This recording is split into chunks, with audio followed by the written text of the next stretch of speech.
darles la bienvenida a un nuevo programa de Herencia y Coherencia, historias que cambian vidas, realizado por Cerval en Radio Universidad de Chile y transmitido por nuestro canal de YouTube Centro Cerval Chile.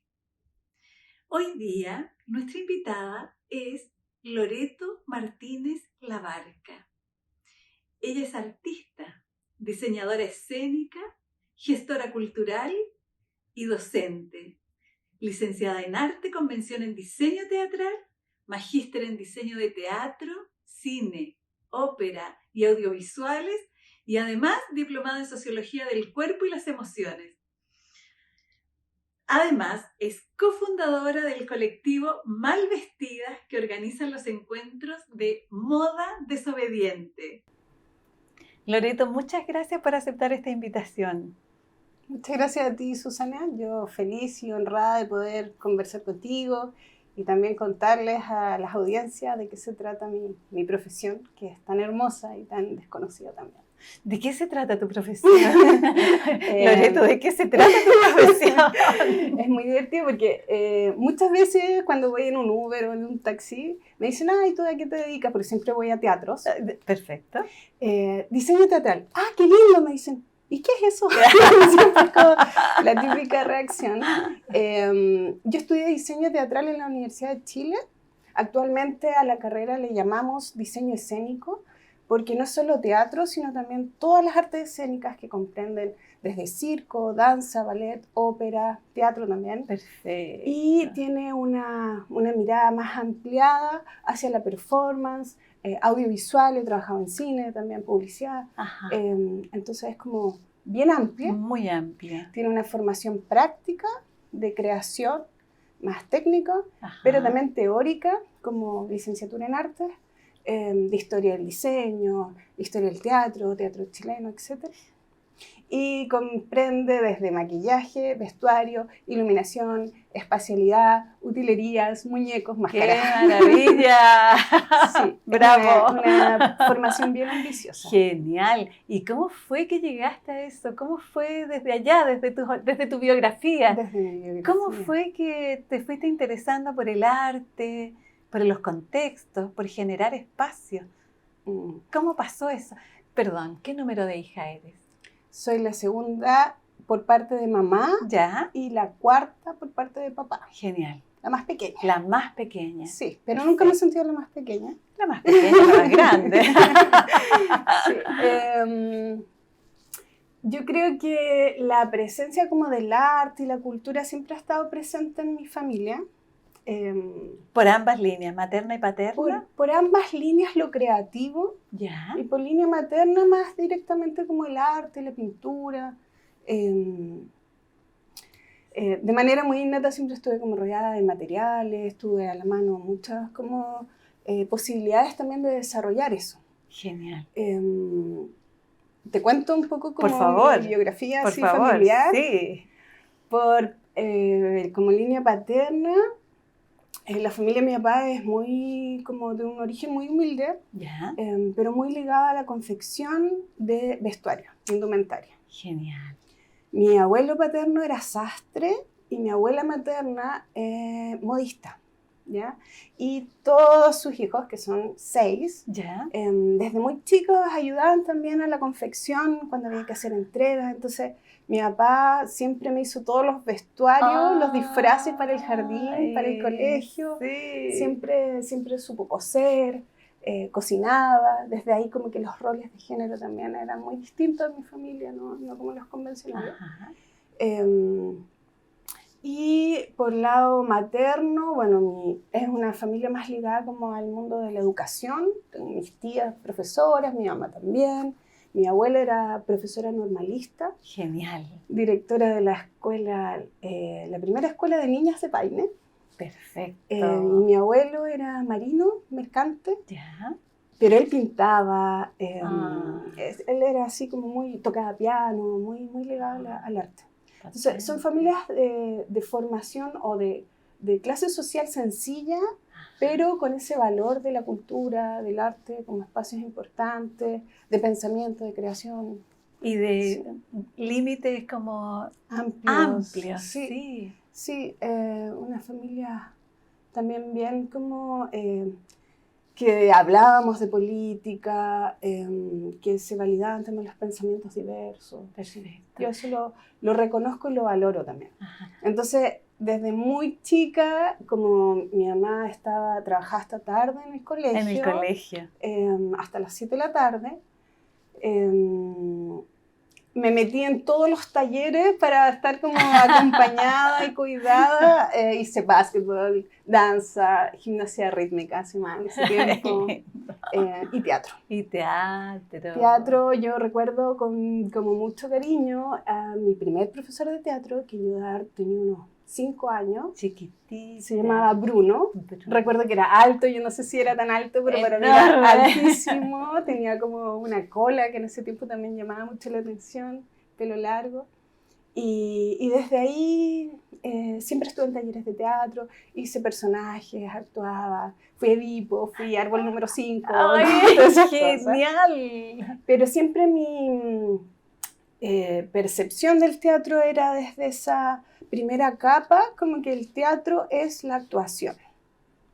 Y que yo creo que a muchas personas les pasa que piensan en teatro y piensan en actuación, claro. interpretación. Entonces no conocía el tras bambalinas. Y cuando salí de cuarto medio era como para mí obvio, para todo mi entorno, que iba a estudiar actuación. Y postulé actuación. Primera opción, actuación en la Católica. Segunda opción, actuación en la Chile. Y tercera opción, busqué una carrera que me diera herramientas como para formarme durante un año y luego cambiarme a actuación porque era mi objetivo. Era el objetivo. Y esa carrera era Teoría e Historia del Arte. Teoría e Historia del Arte. Sí, y bueno, quedé en lista de espera en las dos carreras, en las dos opciones primeras de actuación. Y esas listas no corren nunca. No corren. En ese tiempo se daban pruebas especiales durante una semana. Era realmente como una maratón así olímpica, era muy difícil quedar. Habían pruebas desde conocimientos como escrita, interpretación, aprenderse textos, pruebas de destreza física, habilidad física. ¿Cómo te lo vivías eso, Loreto? Mira, yo lo recuerdo como muy acompañada. Mi mamá fue así, también me acompañó como en toda esta maratón. Pese que al principio ella entró como en conflicto que yo estudiara teatro. Me imaginaba. Lo cual era muy raro porque era evidente, todo el mundo lo sabía. Pero a la hora que le dije, mamá, yo quiero estudiar teatro, dijo, no, porque yo creo que esta idea que está como muy instalada, pero que es muy fantasiosa, de que el mundo del teatro es como muy bohemio, no sé, como mucha droga. Muy under, ¿no? Muy under, Ajá. que sí puede ser, ¿por qué no? Pero también hay mucha disciplina, hay mucho profesionalismo. Sin duda. Y es muy riguroso. Ajá. Pero entonces llegamos a un convenio con mi mamá, como ella había estudiado en la Universidad Católica, esa universidad le da como más seguridad a ella. Y me dijo, bueno, tú postulas actuación, pero en primer lugar la Católica, y en segundo lugar la Chile. Y ahí buscamos una carrera, o yo en realidad le propuse Teoría e Historia del Arte como tercera opción, y como no quedé en las primeras dos opciones, quedé en esta tercera, entré finalmente a Teoría e Historia del Arte. Genial. ¿Y mamá estaba feliz? Sí, mi mamá, hemos tenido a lo largo de nuestra vida, yo creo que como todas las relaciones tan profundas de crianza con nuestras mamás, nuestros papás, siempre también hay conflictos. Sí. Y una, como dije, también tiene que saber cómo, no sé si imponer, pero dar coherencia a las propias motivaciones. Ajá. Y yo creo que ella me vio tan convencida y clara en lo que quería, que se dio, y hasta el día de hoy lo ha valorado también. Genial. O sea, en ese momento fue capaz de ceder, de acompañarme, lo dio todo. Íbamos en micro de la Universidad Católica, que daba, creo que es La Reina, hasta Santiago Centro para dar los distintos exámenes en las dos universidades. Y ella estuvo ahí, así, perfecto, acompañándome. Ajá. ¿Y papá? ¿Qué dijo papá cuando tú decidiste la carrera de actuación de arte? Mi papá en ese sentido era más ausente. yo creo que siempre supo también que yo iba a estudiar arte. Nunca fue como que me juzgara por eso, ¿no? Ajá.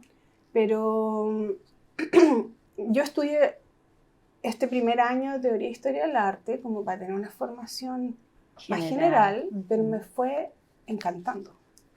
Y finalmente estuve 3 años en teoría e historia del arte, que para mí fueron súper importantes hasta el día de hoy, porque me dieron como por un lado, una solidez de formación teórica que creo que es difícil acceder para muchos debido a la calidad de la educación en Chile.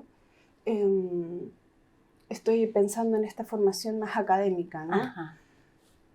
Y también me permitió acceder a carreras, además en la Universidad de Chile, que tiene esta mirada también más como libre pensadora. Estudié historia del underground, historia del rock, todo el pensamiento más crítico, heterodoxo. Fue súper importante, la verdad. Sí. Y me fui encantando y también conectando con este lado más teórico, más conceptual. Pero sí me pasó que, bueno, ya llegando a tercer año, me iba súper bien y yo entré un poco en crisis porque ese periodo de formación para mí fue como muy solitario. Yo tenía esta pulsión de la colectividad, de crear en procesos más colectivos y eso, por lo menos en el nivel de formación en teoría de historia del arte, en esa época al menos, era muy solitario. Era solitario. Sí, mucha lectura, análisis. Y yo por mi manera de ser como que para concentrarme necesito mucho silencio, entonces eso me fue como replegando, como que proyecté ruido. Y dije, no es la vida que yo quiero tener, como estar tan solitaria en una reflexión como tan conmigo misma. Me interesan los otros, me interesan las personas, quiero crear en colectividad. Y ahí recién descubrí diseño teatral y me di cuenta que el teatro que uno conoce, siempre ligado a la actuación, tenía todo este otro mundo más desconocido, sí. Que en el fondo los diseñadores lo que hacemos es crear como una dramaturgia visual y material, porque no es solo visual, también son materialidades, son sensaciones, colores, etc. Sí. Y también modificamos las maneras en las que los intérpretes se desarrollan en el escenario. Perfecto. Modificamos el cuerpo. ¿Cómo fue que descubriste el diseño teatral? Yo te imagino ahí leyendo, estudiando, reflexionando acerca de esto, acerca de lo otro, que las corrientes, etcétera, y de pronto es como, ¿cómo? Sí, mira, no recuerdo si exactamente cómo descubrí el nombre de la carrera, pero como seguía en la misma facultad de arte,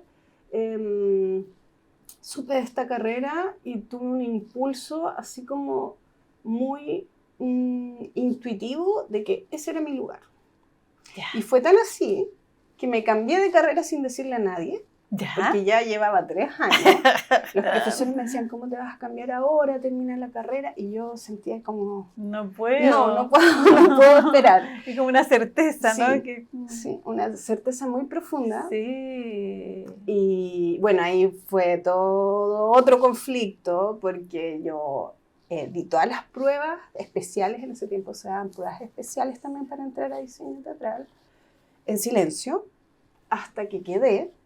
Y mi mamá se enteró cuando la asistente social de la facultad la llamó por teléfono para decirle que por el cambio de carrera yo iba a continuar con el crédito universitario y todo. Y mi mamá como, ¿qué cambio? ¿Qué carrera? ¿Qué pasó aquí? Y ahí, claro, yo le tuve que explicar todo mi proceso y todo.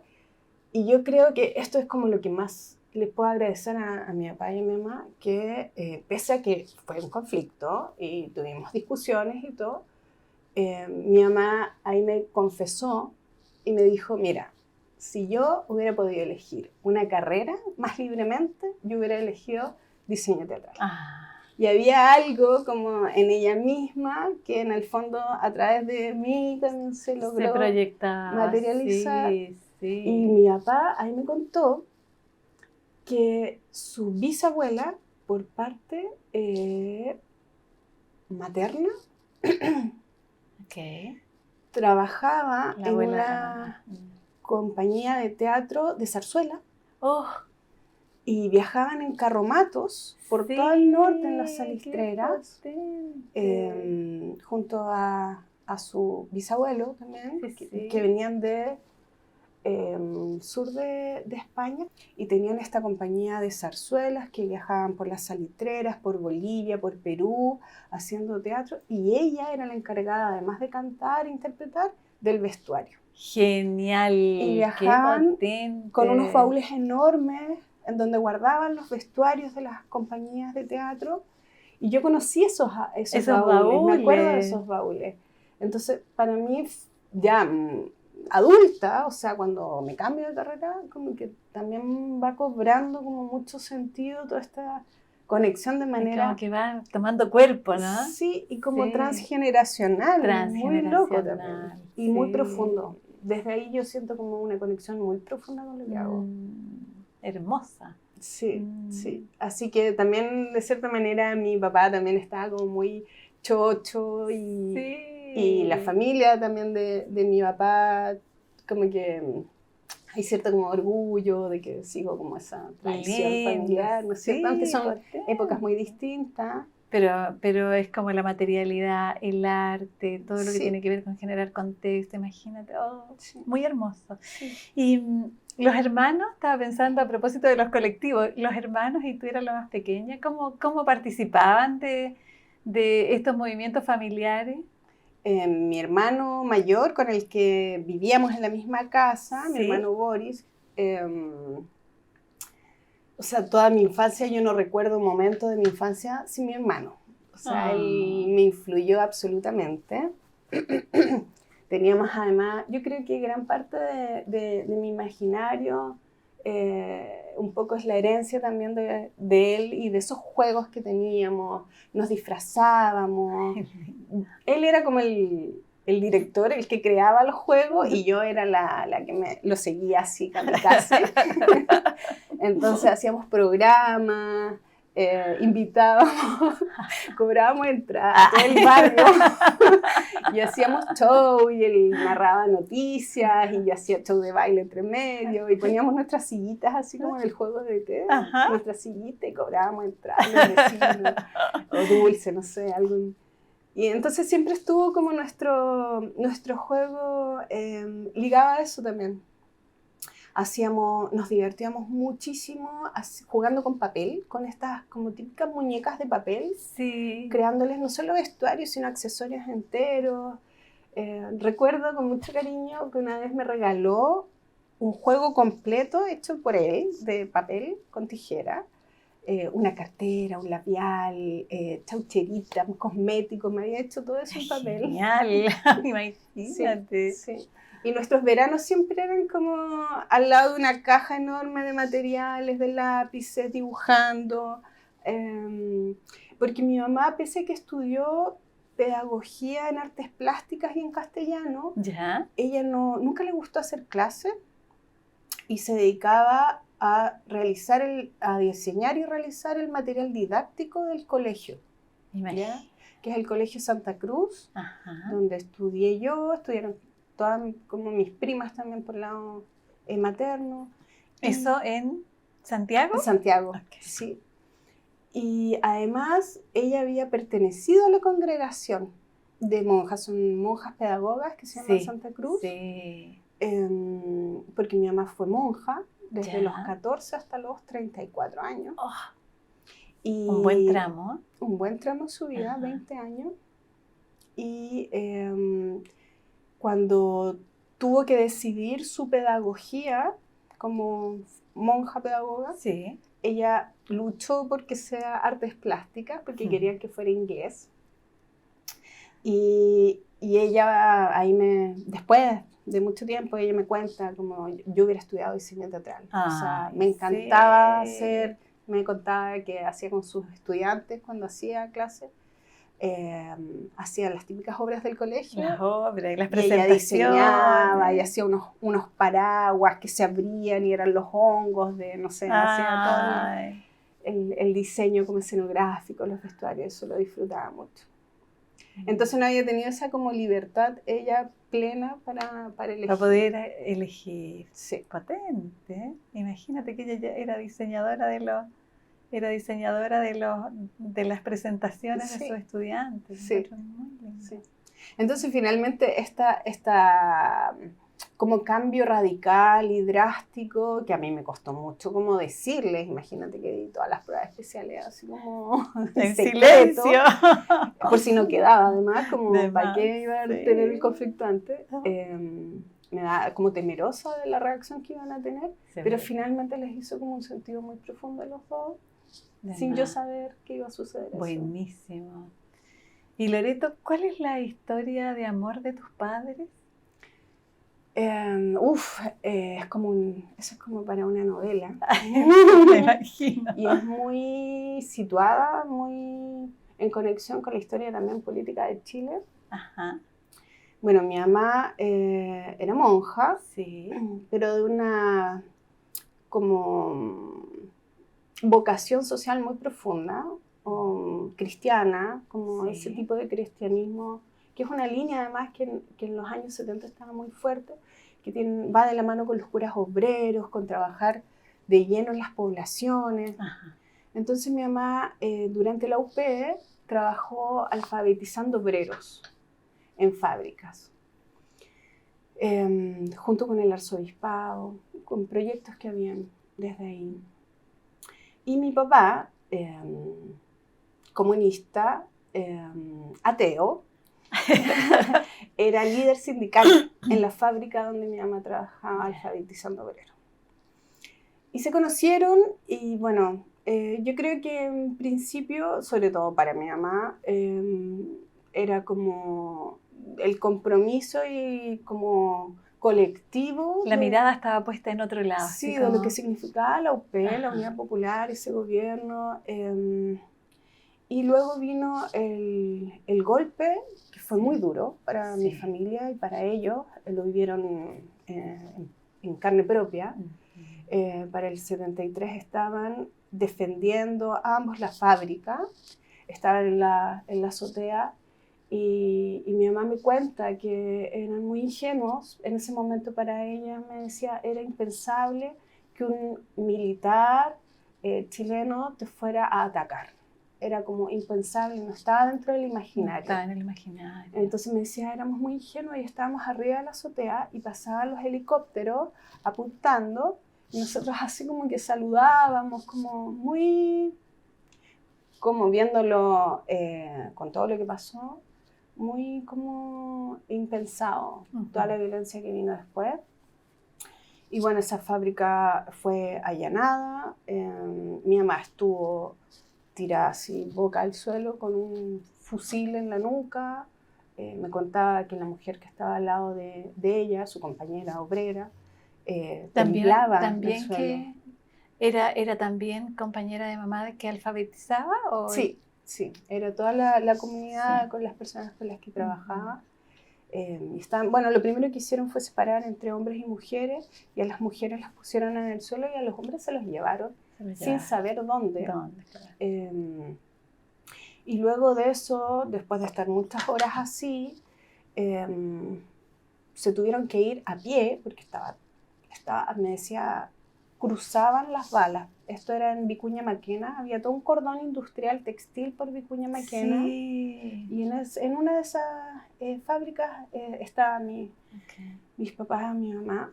Y bueno, ella se fue a pie hasta que llegó a la casa de mis abuelos. Y se demoró varios días en lograr saber dónde se habían llevado a sus compañeros, a todos los obreros con los que ella trabajaba, hasta que finalmente logró ubicar a mi papá, que primero estuvo en el Estadio Chile y luego en el Estadio Nacional. Estuvo varios meses preso. Y bueno, en esas visitas, bueno, mi mamá entra en crisis con todo lo que estaba pasando. Yo creo que fue un gran remesón en la iglesia también.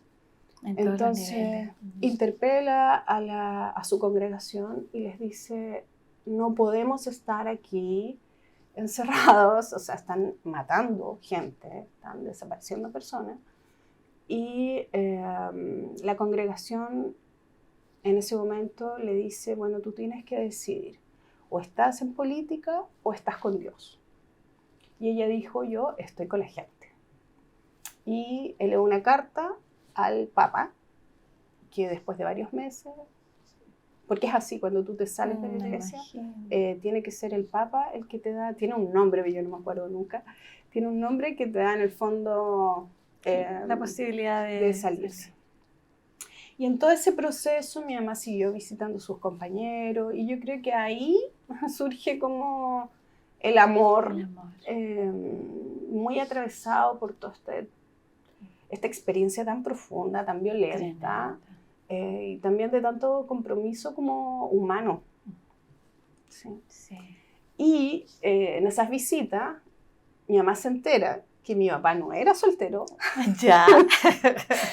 que había una familia, que habían 2 hijos previos, y se entera literal en la fila, como yendo a visitarlo, la persona que va adelante, la mujer que va adelante, que va con un niño y una niña de la mano, pregunta por Juan Martínez, que es mi papá, y dice, soy su esposa y ellos son sus hijos, y ahí mi mamá se enteró. Así que también hay una crisis bien fuerte. Pero gracias a la generosidad también de la familia de mis hermanas mayores, de Mela, que es Melania, se llama su primera esposa, nosotros nos criamos igual cercanos, nos visitábamos, viajábamos juntos, tenemos recuerdos y hasta el día de hoy hemos reconectado también muy fuertemente. Sí. Mi hermana mayor se llama Pamela, mi hermano se llama Marcelo y después viene Boris, que somos hermanos de papá, mamá. Genial. Y eso, somos los 4. Ahí está, los 4. Tremenda historia. Sí, si yo tuviera el talento como de John, creo que es una película por escribir. Sin duda, sin duda. Sí. Bueno, ellos después se separaron, ahí hay otra historia. Claro, sigue como otro curso, ¿no? Otra historia, pero es un momento como de la historia que además siempre nos lo contaron, muy cruzado por la política, como, bueno, yo creo que siempre sucede, ¿no? Nuestros contextos están súper atravesados por las historias también biográficas, pero también sociales, políticas. Sí. Intenso. Sí, intenso. Muy intenso. Y luego que terminaste la carrera de diseño teatral. Yo estando en la carrera ya comencé a trabajar como asistente de profesores, me empezaron a llamar, cosa que también nos recomendaban los mismos profesores hacer, porque el teatro, a diferencia de cómo sucede, me imagino yo, en otras profesiones, tiene mucho que ver con las redes que uno va armando. Y redes porque también tienen que haber afinidades no solo de vínculos, sino también estéticas, políticas, como compartir miradas de mundo para crear juntos. Entonces son cosas que se van formando con el tiempo y a medida que uno está estudiando la carrera. No sucede que uno va a enviar currículum y te van a llamar, entonces es algo que se fomenta, y yo también lo fomento con mis estudiantes, y porque también dentro de los procesos creativos es donde uno más aprende y se desarrolla y se conecta con sus propias miradas, porque finalmente lo que hacemos está muy conectado con esa conexión interior que uno tiene que tener con uno, como ¿qué opino yo sobre este texto o sobre, no sé, este contexto? Los textos del contexto, sí, ¿no? Sí. Todos son textos. Sí. Y esto de enseñar...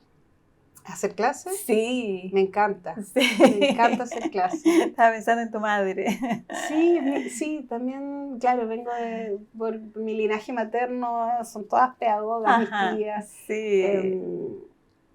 Sí, de hecho mi mamá quería que yo estudiara pedagogía. Imagínate. Y a mí cuando egresé, por las notas, me daban una beca para estudiar pedagogía. Entonces era como el camino pavimentado, así como sí. pavimentado. Pero además es Sí. súper potente porque que tú hablaste de las lealtades, porque ahí es como que convergen las lealtades, ¿no? Es como, y la academia, la docencia, y por otro lado el arte, que Sí. es como precioso, sí. Sí. Pero yo la verdad así como clases en colegios, como que no me veía, no tenía esa vocación.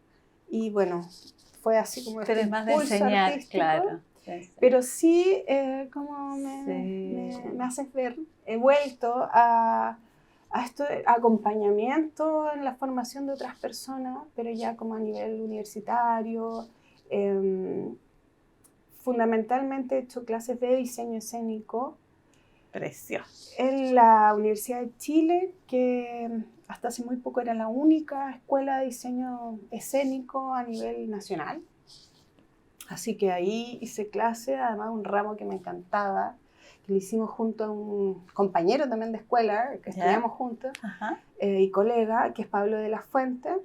Hacíamos para tercer año de diseño teatral un ramo que se llamaba Espacios No Convencionales y Performance. Genial. Entonces lo tomo. Era el ramo, nos tocaba siempre tercero, que es el año de la crisis. Y generalmente, no sé si en todas las carreras, pero al menos en diseño y en las escuelas de arte suele ser el año de crisis. El punto de quiebre, así como, ¿por dónde me voy, no? Sí, mucha deserción, pero los logramos como reencantar, ampliando la mirada de lo que es el teatro después de estos primeros 2 años de sala, formación más convencional. Acompañarles en su proceso de que descubran que se puede hacer teatro en la calle, se puede hacer teatro, se puede hacer performance, intervenciones urbanas, como una mirada mucho más ampliada y más expandida de lo que es el diseño escénico. Y lo disfrutábamos muchísimo, hacíamos muchos trabajos en la calle. Mi escuela en la Universidad de Chile está en Morandé con Rosas. Es una escuela pequeñita que está actuación y diseño teatral.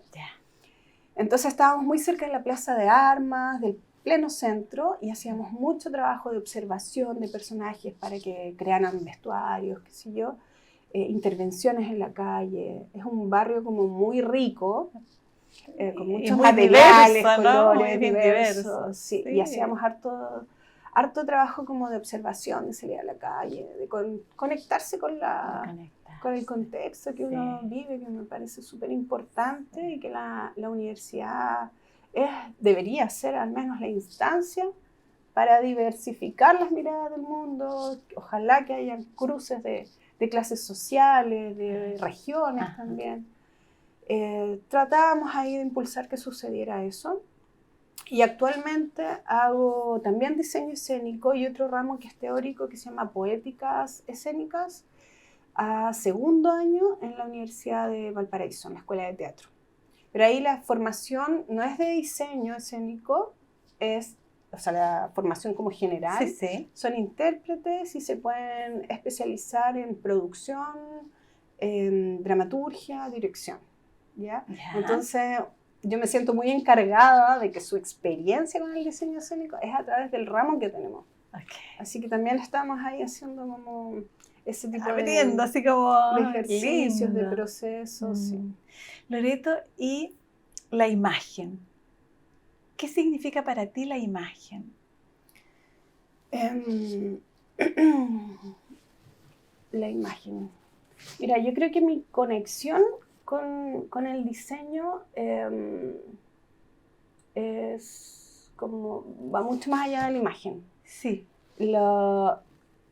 Me parece que lo que hace es materializar un proceso personal, una biografía personal, un posicionamiento, que desde ahí eso va cobrando forma, a través del vestuario, a través de cómo nos movemos. A la hora de vestir, por ejemplo, un personaje,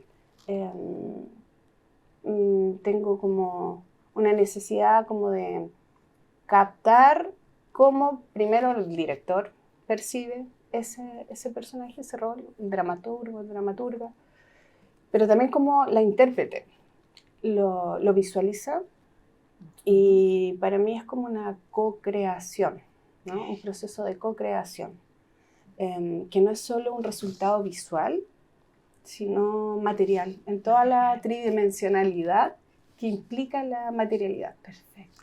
Sí, por eso creo que hablar de solo visualidad en el diseño es como, en el diseño escénico, es como que queda un poco corto, porque nosotros trabajamos con el tiempo, con la espacialidad, con la materialidad, no solo como el diseño gráfico o la pintura, sino tenemos muchas más herramientas y elementos de las cuales alimentar el resultado final. Perfecto. Y en ese sentido, los cuerpos con cuerpo, así como en esto de, pensaba en esto de la imagen, la propia imagen en términos de tu vestuario. Mi manera de... Tu manera. Mi manera. Tu manera, así como... Sí, bueno, ahí claro, también tengo que como contarles como que desde muy chica mi mamá siempre nos dio mucha libertad. Ajá. Y yo diseñaba mi vestuario desde Que... los 7, 8 años, Sí, diseñaba vestuarios, y mi mamá, sin ser una persona con recursos, era profesora, era dictadura, había como mucha pobreza generalizada. Sí. Pero igual le da este espacio como de validez a lo que yo hacía, y iba la modista, y había una modista, me acuerdo, como en la esquina del pasaje donde vivíamos, San Miguel, y ella los realizaba. Y eso para mí era como, o sea, lo que yo había dibujado, magia, portarlo, qué hermoso. Como que ahora lo valoro tanto, que mi mamá haya hecho como esos gestos, que además sé que lo hacía con esfuerzo. Sí. Entonces desde muy chica tenía como este vínculo como expresivo. Sí. No solo como de imagen, sino como de expresar, que es como un ejercicio inverso, ¿no? Ajá. No como para que me vean de tal manera, sino como yo me siento. Como me siento. Sí. Y bueno, adolescencia, así full punk. Me acuerdo con mi hermano, que como crecimos en los años 80, había una influencia así como muy del punk. Me acuerdo que una vez nos dio por intervenir nuestros pantalones. ¿Ya? Y mi mamá nos dio permiso y los rompimos, le hicimos hoyo, los rayamos, les pegamos botones, salimos como a la calle, como a comprar dulce a la esquina, pero así súper hiperproducido, como se dice ahora, customizados.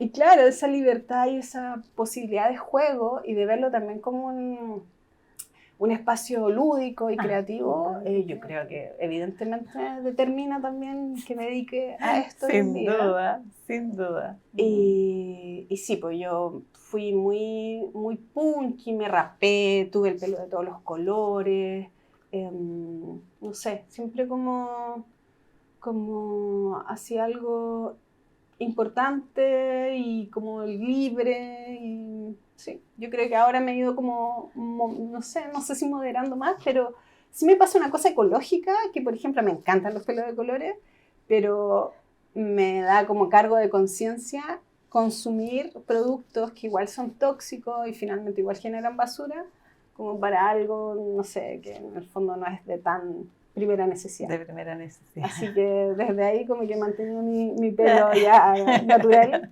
Pero sí, lo encuentro bonito tener esa posibilidad como de embellecer también nuestro entorno, Sí, de sentirnos cómodos, más allá de la fuerte opresión que significa como la moda eurocéntrica, normada. Ser capaz como de romper con eso y encontrar una manera propia de vestirse, que a cada quien le haga sentir hermoso y cómodo, yo lo encuentro muy liberador. Genial. ¿Y tu relación con el espejo, Loreto? ¿Con el espejo? No sé, como... no tengo como conflictos como con la imagen, así como de verme. Es la que devuelve el espejo. Mm. Estaba pensando en que trabajan los ballets, las bailarinas, que trabajan tanto con espejos. Sí, Cuando los ensayan. encuentro una herramienta hermosa, como en el diseño, por ejemplo. Sí. Hay además, como estudié teoría del arte, Sí. el espejo es un objeto de estudio dentro del arte. Hay toda una Velázquez, por ejemplo, y su utilización de los espejos para ubicarse él dentro de la obra. Como que eso, en esas cosas pienso la ley del espejo. Sí. Pero creo que sí, sin duda también hay temas complejos también en la relación con nuestros cuerpos, que a veces el espejo es como la evidencia de eso, que yo creo que cristaliza como una violencia muy fuerte de la exigencia que hay sobre ciertos cánones de belleza, sobre todo para las mujeres. Y eso a veces sí lo he visto como mucho en intérprete, en danza y todo un tema como con el peso, complejo, difícil, que yo creo que, y espero que así sea, como que las nuevas generaciones van rompiendo también con eso y validando la diversidad, y no solo validando, sino también disfrutando la diversidad de las corporalidades. Ajá. Bien. Es potente. Yo pensaba en las imágenes que devuelven el espejo y los focos donde se ponen las miradas, ¿no? Sí. Que es como acá, a propósito de que tú mencionabas al comienzo de tu trabajo con máscaras.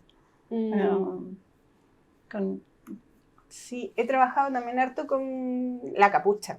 La capucha. Sí. He trabajado muchos años junto a un director que se llama Guillermo Calderón. Ya. Director y dramaturgo en teatro político. Hemos hecho juntos clases, escuela, Mateluna, otros proyectos más. Y dentro de Escuela era una obra sobre las escuelas de guerrilla para enfrentar a la dictadura durante los años 80 y las condiciones en que estas como se realizaban, que eran muy precarias, no habían armas, entonces muchas veces nos contaban, tuvimos mucho trabajo con exfrentistas, por ejemplo, que nos transmitieron cómo eran esas escuelas.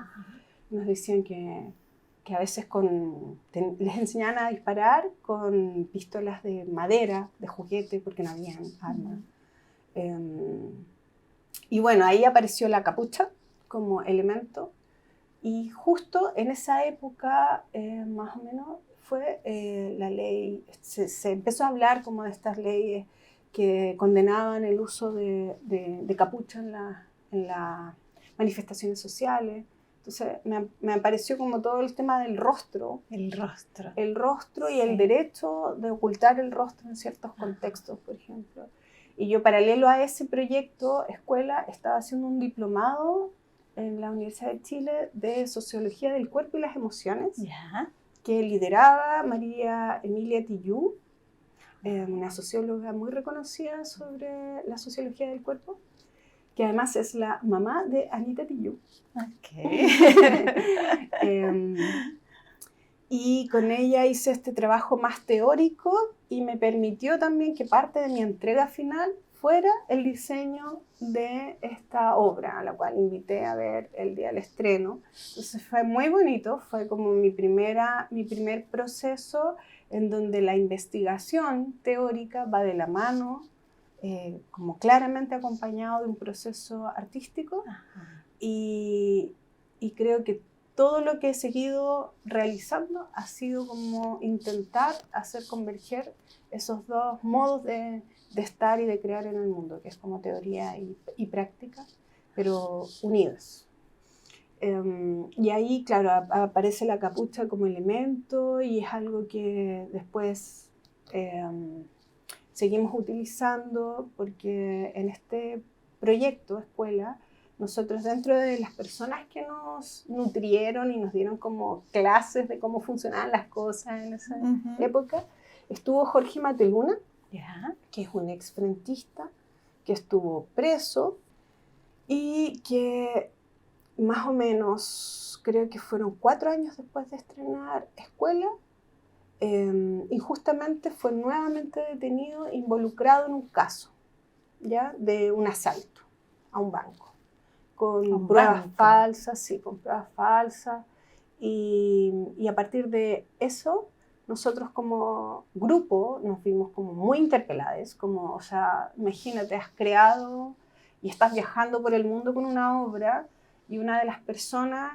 que te acompañaron en ese proceso Qué fuente, claro. es tomado preso de manera injusta, un caso así muy polémico, y fue para nosotros muy evidente que teníamos que hacer algo, y lo que hicimos fue sumarnos a una campaña que fue La Libertad por Jorge Mateluna, y creamos una segunda obra que se llama Mateluna, en la cual también aparece la capucha. Hicimos una campaña junto a sus amigos, familiares, mucha gente, una campaña bien grande en donde el mundo de la cultura también se sumó. Y dentro de las campañas de Boric, antes de salir presidente, él también se involucró a ese proceso y finalmente fue indultado y fue liberado. Así que también para nosotros como grupo de teatro, en donde uno permanentemente frente a la dureza de la realidad dice, chuta, tiene real sentido lo que yo hago, es un aporte o no. Los artistas y sobre todo quienes hacemos teatro político, no sé, pues estamos más vinculados como al mundo del activismo. Siempre hay ese cuestionamiento, como es un lugar válido, ¿no? Y nada, pues tener ese proceso y después que él, o sea, yo hoy en día voy con Jorge a ver obras de teatro, para mí fue así muy importante Sí. y como, vamos, que se puede, tiene sentido lo que uno hace. Tiene sentido lo que tú haces. Sí. Evidentemente, no es que la obra liberó a Jorge, no, es todo un movimiento, ¿no? Pero uno se puede sumar a través de su hacer. Son como emergentes grupales, ¿no? Como, sí, y sea el hacer que sea, yo creo que todos podemos actuar e incidir en nuestros contextos, sí. Si nos sumamos colectivamente. Sí. ¿Qué valor tiene el poder para ti, Loreto? El poder. ¿Qué poder? Depende. El que tú elijas. El que tú elijas. El poder. Yo creo que el empoderamiento es esencial. Yo creo que eso lo da la conexión con quién es uno, como el enraizamiento, saber dónde uno está, valorar dónde uno está, de dónde viene, la conexión con los ancestres, y una conexión que no siempre es fácil, porque también hay historias en donde a veces como individuo eres negado en una familia o abandonado, pero hacer consciente de eso también puede ser un proceso de sanación y de empoderamiento. Como que ese poder, creo, absolutamente. Absolutamente. Sí, bueno, ese fue el poder que te permitió cambiar de carrera y cambiar de rumbo, ¿no? Como... Y que yo creo que también les ha permitido en las historias a mi mamá en su momento, o qué sé yo, a mis abuelos, como que también es lo que nos mueve, yo creo, a todos. Y por otro lado, el poder, no sé, el poder hegemónico atraviesa, por supuesto, me atraviesa a mí, a ti, a todos que nos escuchan. Sí. Y creo que hay que siempre estar atentos a lo que se nos impone, cuestionarlo, movilizarnos si es que no estamos de acuerdo. Sí. Me voy a tomar de esto y me voy a dar un salto así como a muy, muy lejos, que es como, ¿qué significa mal vestidos? O mal vestidas. Mal vestidas. Mal vestidas. ¿Qué es mal vestida? Colectivo Mal Vestidas es un colectivo cofundamos junto a mi compañera y amiga Tamara Poblete, que además es muy bonito porque nosotras primero cofundamos el colectivo y luego en el hacer juntas fue surgiendo la amistad. No fue como que no... No fue al revés. No, Genial. Es Em, como mamá con tu papá. sí, Iban trabajando juntos y después surgió. Sí, Surgió un vínculo. Es una manera, también con mi pareja también fue así. Como los vínculos que se van como construyendo en el mundo laboral, en el Sí. mundo de trabajo, en el mundo de Sí, para mí como que la los creación afectos. y el levantar proyectos juntas es como la manera en la que genero mis vínculos, la verdad. Precioso. Sí, no, sabes que nunca la había como tomado conciencia, Mm. pero sí, absolutamente. Mis amigas tienen que ver con procesos colaborativos, Ajá. mi pareja, Mm. incluso mi hija. Incluso Ella participa en todos los proyectos, Linda. somos colegas y dice que somos un colectivo de arte. Ay, linda. Hacemos proyectos, hemos hecho proyectos también familiares. Pero Mal Vestida surge así este colectivo. Yo volví el 2011 de un magíster en Barcelona que hice, que se llamaba Vestuario, ¿cómo se llamaba? ¿Cómo? Se llamaba Magíster en Vestuario de Diseño, perdón. No importa. Dale. Magíster de Diseño en Vestuario para ópera, teatro, cine y ballet. ¿Ya? Ya. Entonces vuelvo de Barcelona y Tamara Poblete, que habíamos coincidido en la escuela de arte, pero no habíamos sido como amigas, sino que nos ubicábamos y nos seguíamos en esa época en Facebook. Ella venía regresando de un magíster también en Londres, también vinculado al área del vestuario. Yo más en vestuario escénico, pero lo de ella era más diseño de vestuario. Y a través de Facebook, las redes, habíamos coincidido en ciertos referentes, ciertos como camino más o menos parecido. Entonces cuando regresamos, ella me propuso como, oye, juntémonos a ver libros, compartir referentes y todo. Y nos juntamos y ese mismo día fue como, hagamos un colectivo, pero así fue como, ¡guau! Se va a llamar Colectivo Mal Vestida desde un lugar, yo creo que por un lado cuestiona como la hegemonía, ¿no es cierto? ¿Qué es lo bueno, qué es lo malo? ¿Qué es eso de estar mal vestida? ¿Qué es eso? Pero también lo hace con humor. Sí. Es como posesionarse en ese lugar que es como incómodo, que es como despreciado, que tiene que ver, por un lado, no sé, está cruzado como con la clase, el vestirse mal, ¿no sé? Con estética, pero lo hacemos desde un lugar también como con mucho humor y crítica. Por ahí va lo que hacemos. Hacemos prácticas críticas en torno al vestuario y como la experiencia corporal del vestuario también, muy ligada al cuerpo. De más, sí. Sí. Hemos hecho ya 3 ediciones de un encuentro que se llama Moda Desobediente, que también tiene ese humor, ¿no es cierto? Porque es como una dicotomía imposible. Claro. O sea, la moda puede ser desobediente, la desobediencia puede ser moda. Quisimos hacer como esta relación humorística, pero también como que además crítica, es muy paradojal también, paradojal, ¿no? Que es sí. como la paradoja ahí todo el rato. Sí, y hemos hecho ya 3 ediciones, este año hicimos la tercera. Cada año va teniendo una curatoría particular. Partimos con Moda y Poder, el 2017. ¿Ya? El 2018 fue Moda y Fealdad. Imagínate. Entonces partimos como política, después estética. Y este tercer encuentro era un proyecto Fondart que lo adjudicamos el 2019. ¿Ya? Y que por motivos de estallido y pandemia, Ajá.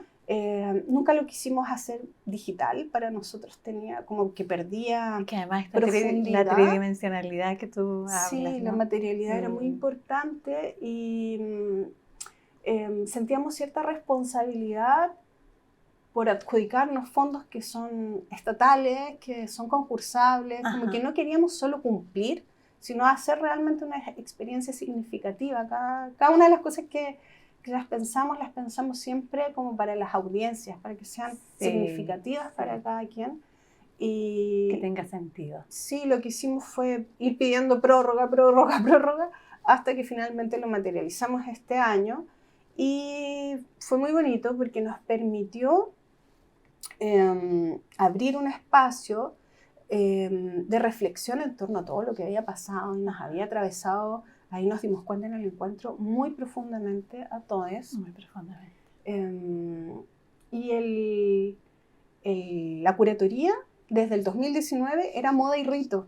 Entonces, hablar de lo ritual como procesos de sanación también nos permitió, fue como que todo coincidió. Impecable, sí. Sí, y lo conectamos a esa ritualidad como también política, como abrir un espacio de sanación político ligado a lo textil, a lo vestible, al cuerpo. Y bueno, cada año tenemos invitados internacionales, locales también. Es un encuentro gratuito y en el cual también intentamos fusionar teoría y práctica. Perfecto. Se inserta dentro de lo que se denomina actualmente estudios de moda, que también es un concepto que uno puede cuestionar, sobre todo desde el sur, porque acá la moda es muy como proveniente de Europa, eurocéntrica, y nosotros desde una mirada más decolonial o anticolonial, en realidad lo que tratamos de problematizar es mucho más allá de la moda, sino nuestro vínculo con el vestir. Y cómo las prácticas también cotidianas como materializan subversiones, maneras distintas, diversas, de vincularnos con nuestro cuerpo y con algo tan cotidiano como es el vestirnos, y que a veces está como muy como juzgado como un mundo superfluo, y yo creo que no, que hay que desde ahí creo como en esta mirada más feminista de politizarlo todo, de meterse como en todo, de que lo personal también es político y visibilizar eso, darle contundencia a las cosas en realidad. Es como que cada quien también le puede ir dando, no solo al vestuario, sino como a tantos ámbitos, ¿no? Tantos ámbitos. Sí, y bueno, también hemos hecho curatoría, hicimos una co-curatoría junto a Pía Montalva, que es historiadora de la moda, un referente sin duda para todos quienes les interese estudiar la historia de la indumentaria. Hicimos una co-curatoría muy bonita que se llamó Jumper 50 años de historias. Ya, el jumper. Que claro, por primera vez se hizo una exhibición en torno a una prenda, que además es súper emblemática, que es el jumper, el uniforme escolar femenino, y que a través del proceso también nos dimos cuenta que era muy como amado, odiado. Por un lado es una manera de vestir que te imponen. Uniforme. Sí. Y por otro, también hay un reconocimiento de clase. También muchas estudiantes, incluso cuando no es obligatorio el uniforme, para salir a marchar, se visten de jumper, como un emblema también. Claro. Entonces es una relación bien... es polisémico. Bien como interesante de analizar. Y la exhibición, así como en síntesis, eran como un recorrido que partía con una historia muy detallada, desde que se instaura como uniforme hasta cuando deja de ser como obligatorio. Obligatoria. Luego, el uso político en las manifestaciones estudiantiles. Y terminaba con el uso simbólico en el arte contemporáneo. 4 artistas chilenas que lo utilizaban como materia de inspiración. Genial. Así que hemos hecho eso, otras millones de cosas, libros, hemos escrito también, hemos hecho coedición en revistas. Mucha producción. Sí. Loreto, y a propósito de producción, y hace como muchos minutos ya me avisaron que esta entrevista tendría que terminar. Quería preguntarte y quería cerrar con tu vivencia sobre la gestación. La gestación. ¿Mía personal? Tuya personal. absolutamente tuya, personal, a medias con tu pareja, tu estar embarazada de un ser humano. De un ser humano. Vivencia. Súper, imagínate, súper potente. Mira, yo la maternidad, así como un objetivo en mi vida, sinceramente no lo tenía tan como... No era algo como que estaba buscando, ni nada. Sí lo pensé varias veces, pero nunca me sentí como que fuera el momento o con la persona con la que quisiera gestar una vida. Una vida. Y nos pasó con Gustavo Muñoz, que es mi Gustavo pareja, Muñoz. que nos conocimos y fue un amor como muy irrefrenable. Amores. Nos Tremendo. conocimos trabajando juntos y fue muy a primera vista, la verdad. Y llevábamos más o menos 3 meses así ya como pareja. Ajá. Y fue como, tengamos una guagua. Así como los dos. Sí. Y como yo tenía 39, él también, fue como, mira, puede que nos cueste, así que va a ser el proyecto 2017, tomémoslo con calma, intentémoslo. Así muy como 2017, quedar embarazadas. Y fue al mes. O sea, al mes quedamos embarazadas al tiro. Yo creo que fue un proceso hermoso, como... A mí me da lata como romantizar tanto, pero la verdad es Pero que es la vivencia. el embarazo Sí. para mí fue como un momento de mucha energía, power, muy loca también, porque estrené una obra el mismo día que me fui después a parir. O sea, fue muy intenso. Genial. Muy acompañada por Gustavo, que siempre pensamos eso, nosotros nos conocimos más criando que solteras, sin hijos. Sí. Tuvimos 3 meses juntos y de ahí fue todo el proceso como de embarazo. Gestar. Que yo creo que si hubiera tenido más conciencia de la dificultad y lo potente que es como convertirse en madre, tal vez me hubiera dado más miedo. Pero como no tenía tanto vínculo con amigas con hijos ni nada, fue como, Vamos que vamos. Sí. Bien. Y fue, sí, muy, muy hermoso. Amamos profundamente a nuestra hija. Es una gran Linda. como cómplice de nuestras locuras que hacemos. Genial. Hemos hecho proyectos como familia, artísticos también. Así que es como una gran compañera. Súper. Sí. Loreto, mil gracias por esta preciosa entrevista. Muchas gracias. Muchas gracias a ti y valorar también este espacio de conversación. Desde el mundo del arte, a veces uno siempre o está más acostumbrada a hablar como de las obras, de lo que uno crea, pero no tanto de la historia personal desde donde uno crea. Y sobre todo el diseño escénico, que igual dentro de las artes escénicas es un área bien invisibilizada. Así que profundamente agradecida de ti, de ustedes y de las audiencias que están escuchándonos. Gracias.